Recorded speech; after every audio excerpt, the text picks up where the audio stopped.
എല്ലാവർക്കും സുഖമാണല്ലോ, എല്ലാവർക്കും സുഖം വിശ്വസിക്കുന്നു. ഇനി ഞാൻ വന്നിരിക്കുന്നത് നമുക്ക് ക്യാരറ്റ് വെച്ചിട്ട് നല്ല ഹെൽത്തി ആയിട്ട് നമുക്കൊരു സ്നാക്ക് ഉണ്ടാക്കാം കേട്ടോ. വൈകുന്നേരം സമയങ്ങളിലൊക്കെ കുഞ്ഞുങ്ങൾക്കൊക്കെ ഇങ്ങനെ ഉണ്ടാക്കി കൊടുത്തു കഴിഞ്ഞാൽ അവർ ഒരുപാട് ഇഷ്ടപ്പെട്ട് കഴിക്കുകയും ചെയ്യും. നല്ല ടേസ്റ്റ് ആയിട്ടോ. ആവിയിൽ വേവിക്കുന്ന സാധനം, അതുകൊണ്ട് നല്ല ഹെൽത്തി ആയിട്ടുണ്ടാവും. പിന്നെ ക്യാരറ്റ് ആണ് അതിനകത്ത് കൂടുതൽ യൂസ് ചെയ്യുന്നത്. അപ്പൊ നമുക്ക് ആ സ്നാക്ക് എങ്ങനെ ഉണ്ടാക്കുന്നതെന്ന് നോക്കാം. അതിന് മുമ്പായിട്ട് എന്റെ കൂട്ടുകാർ ആദ്യമായിട്ടാണ് എന്റെ വീഡിയോ ചാനൽ കാണുന്നതെന്നുണ്ടെങ്കിൽ പ്ലീസ് എല്ലാവരും ചാനൽ സബ്സ്ക്രൈബ് ചെയ്യണം കേട്ടോ. സബ്സ്ക്രൈബ് ചെയ്യണം. അതുപോലെ തന്നെ ബെല്ലൈക്കൻ പ്രസ് ചെയ്തിട്ട് ഓൾന്ന് കൊടുത്താൽ ഞാൻ ഡെയിലി ഇടുന്ന വീഡിയോ നോട്ടിഫിക്കേഷൻ കിട്ടത്തുള്ളൂ. അപ്പൊ നമുക്കത് എങ്ങനെ ഉണ്ടാക്കുന്നത്, അതിന് വേണ്ടുന്ന സാധനങ്ങൾ എന്തൊക്കെയാന്ന് നോക്കാം. അതിനുവേണ്ടി ഞാൻ ഒരു 1/2 കിലോളം ക്യാരറ്റ് കേട്ടോ തൊലിയൊക്കെ കളഞ്ഞ് വൃത്തിയായിട്ട് കഴുകി ക്ലീൻ ചെയ്ത് ഇതുപോലെ ചെറിയ പീസായിട്ട് മുറിച്ചെടുത്തിട്ടുണ്ട്. ഇനി ഇതെന്നാ ചെയ്യണമെന്ന് വെച്ചാൽ ഒരു പാത്രത്തിലോട്ട് കുറച്ച് വെള്ളം എടുത്തിട്ട് ഇത് ആ വെള്ളത്തിലേക്ക് ഇട്ടിട്ട് ഇനി ഇത് നമുക്ക് നന്നായിട്ട് വേവിക്കണം. അപ്പം നമുക്കിത് സ്റ്റൗ കത്തിച്ച് അടപ്പി വെക്കാം. അപ്പോൾ ഇത് ഇവിടെ നന്നായിട്ടൊന്ന് വേവട്ടെ. അപ്പോൾ നമ്മുടെ ക്യാരറ്റ് വെന്തോന്ന് നോക്കാം. കണ്ടില്ലേ, ക്യാരറ്റ് നന്നായിട്ട് വെന്തിട്ടുണ്ട്. ഈ ഒരു പരുവത്തിൽ വെന്താൽ മതി. ഓക്കെ, ഇനി നമുക്ക് സ്റ്റൗ ഓഫ് ചെയ്യാം. സ്റ്റൗ ഓഫ് ചെയ്തിട്ട് ഈ വെള്ളമെല്ലാം നന്നായിട്ട് ഊറ്റിക്കളയാം. കണ്ടില്ലേ, അപ്പം വെള്ളമൊക്കെ കളഞ്ഞ് കണ്ടില്ലേ, ഇത് ഒരുവിധം തണുത്തിട്ടുണ്ട്.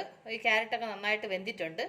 ഇനി നമുക്കിതെന്നാ ചെയ്യണമെന്ന് വെച്ചാൽ ഒരു മിക്സിയുടെ ജാർ എടുത്തു, ഇതിലേക്ക് കുറച്ച് ക്യാരറ്റ് ഇട്ട് കൊടുക്കാം.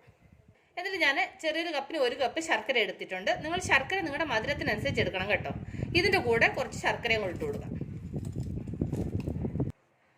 എന്നിട്ട് ഇതിൻ്റെ കൂടെ കുറച്ച് പാലൊഴിച്ച് കൊടുക്കാം.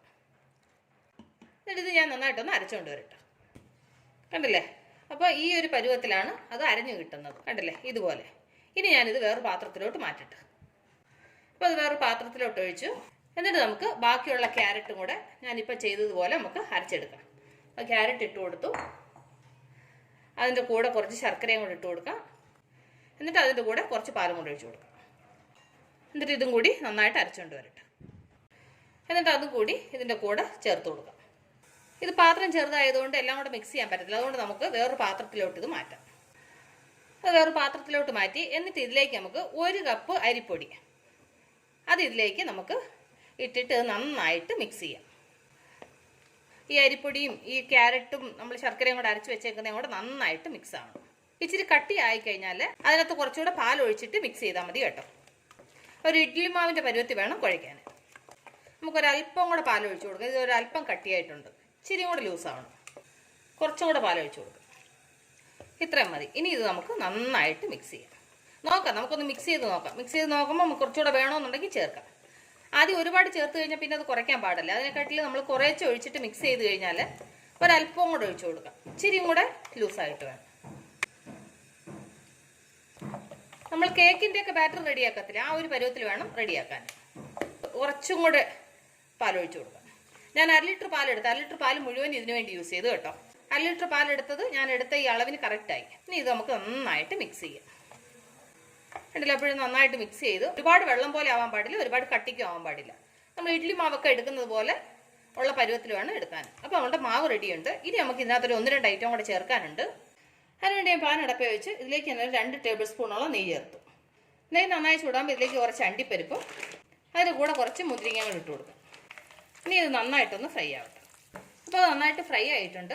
ഇനി നമുക്ക് സ്റ്റൗ ഓഫ് ചെയ്യാം. എന്നിട്ട് ഇത് തണുത്ത് കഴിയുമ്പോൾ നമുക്കിത് ആ മാവിലേക്ക് ചേർത്ത് കൊടുക്കണം. എന്നിട്ട് ഇതിലേക്ക് നമുക്ക് ഒരു 1/2 ടീസ്പൂണ് ഏലക്ക പൊടിച്ച് ചേർത്ത് കൊടുക്കാം. അതിൻ്റെ കൂടെ നമ്മൾ ഫ്രൈ ചെയ്തുകൊണ്ടല്ലോ, അത് നന്നായിട്ട് തണുത്തിട്ടുണ്ട്, അതും ഇതിലേക്ക് ചേർത്ത് കൊടുക്കാം. എന്നിട്ട് ഇത് നന്നായിട്ട് മിക്സ് ചെയ്യുക. കണ്ടല്ലേ, ഇത് നന്നായിട്ട് മിക്സ് ചെയ്തു. ഇനി എന്നാ ചെയ്യണമെന്ന് വെച്ചാൽ ഞാൻ ഇതുപോലെ ഒരു പാത്രം എടുത്തു, ഇതിലേക്ക് ഞാനൊരു ബട്ടർ പേപ്പർ വെച്ചിട്ടുണ്ട്. എന്നിട്ട് ഇതിൻ്റെ മുകളിലേക്ക് കുറച്ച് നെയ്യ് തൂത്ത് കൊടുക്കാം. നിങ്ങൾക്ക് വേണമെന്നുണ്ടെന്നുണ്ടെങ്കിൽ സ്റ്റീൽ പാത്രത്തിനകത്ത് വേണമെങ്കിൽ ചെയ്യാൻ കേട്ടോ. ബട്ടർ പേപ്പർ ഇല്ലെന്നുണ്ടെങ്കിൽ വെറുതെ നെയ്യ് തൂത്തിട്ട് അതിനകത്ത് ഇങ്ങനെ കോരി ഒഴിച്ചിട്ട് സ്റ്റീമിൽ വേവിച്ചാൽ മതി. ഇനി നമുക്ക് ഇതിലേക്ക് ഈ റെഡി ചെയ്ത് വെച്ചേക്കുന്ന മാവുണ്ടല്ലോ, അത് ഇതിലേക്ക് ഒഴിച്ചു കൊടുക്കാം. ജസ്റ്റ് ഇതുപോലെ തട്ടി കൊടുക്കുക. ഇനി നമുക്കിത് ഇഡ്ഡലി പാത്രത്തിൽ വെച്ച് ആവിയിൽ വേവിക്കണം. ഞാൻ ഓൾറെഡി ഇഡ്ഡലി പാത്രത്തിൽ വെള്ളം തിളയ്ക്കാൻ വെച്ചിട്ടുണ്ട്. ഇനി നമുക്കിത് അതിൽ വെച്ചിട്ട് നമുക്ക് ആവിയിൽ വേവിക്കാം. ഇനി ഇത് നമുക്ക് അടച്ചു വെക്കാം. അടച്ചു വെച്ചിട്ട് ഇനി ഇത് ഇവിടെ ഇരുന്ന് വേവട്ടെ. അപ്പോൾ നമ്മളിത് വേവാൻ വെച്ചിട്ട് ഓൾറെഡി ഒരു 15-20 മിനിറ്റായി. നമുക്കിത് വെന്തോന്ന് നോക്കാം. നമുക്കൊരു ടൂത്ത് പിക്ക് വെച്ച് ഇങ്ങനെ കുത്തി നോക്കാം. കണ്ടില്ലേ, ഇപ്പോൾ നന്നായിട്ട് വെന്തിട്ടുണ്ട്. ഇനി നമുക്ക് സ്റ്റൗ ഓഫ് ചെയ്യാം. ഇനി ഇത് നന്നായിട്ട് തണുക്കണം. കണ്ടില്ലേ, ഇപ്പോൾ നന്നായിട്ട് തണുത്തിട്ടുണ്ട്.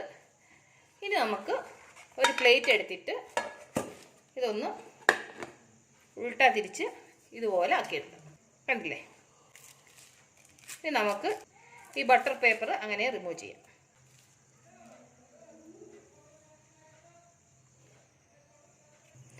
കണ്ടില്ല? അപ്പോൾ ബട്ടർ പേപ്പർ ഒക്കെ റിമൂവ് ചെയ്തു.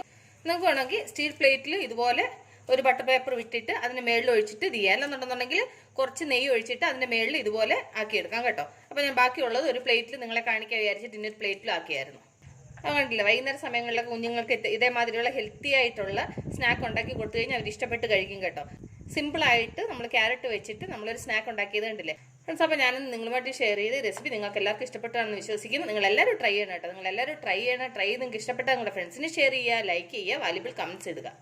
നാളെ നമ്മൾ രുചികരമായ പുതിയ വീഡിയോയും പുതിയ റെസിപ്പിയുമായിട്ട് നാളെ നമ്മൾ വീണ്ടും കാണും വരെ ബൈ.